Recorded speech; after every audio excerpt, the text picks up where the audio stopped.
सूर्य कसा उगवलाय. हा बघा सकाळचा प्रोटीन. कसा नाश्ता आहे आमचा हॉस्टेलचा. हा बघा कसा रडतोय. इन्स्टा आय डी गेली म्हणून रडत होता.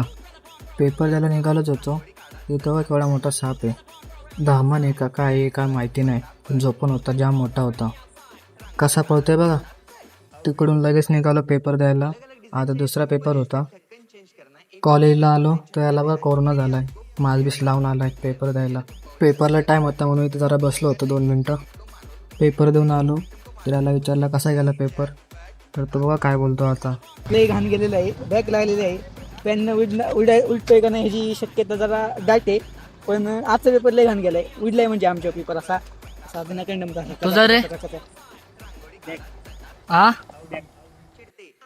याने तर आल्या आल्याच हात जोडले होते.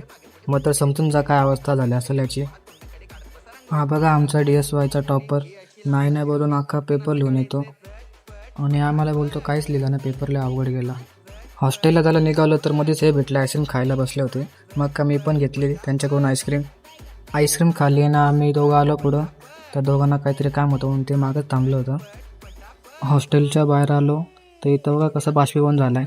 कसली तरी लक्ष्मण रेखा वाटतं. हा बघा डॉगेश भाई कसं शेण खातोय. आणि हा बघा पाटील कशी पोच दिली फोटो काढायला. आलं हॉस्टेलला, एंट्री केली आत आलेली. आजसाठी काय नाही एवढंच. बाकी बघू उद्या परवा काय असेल ते. Bye bye.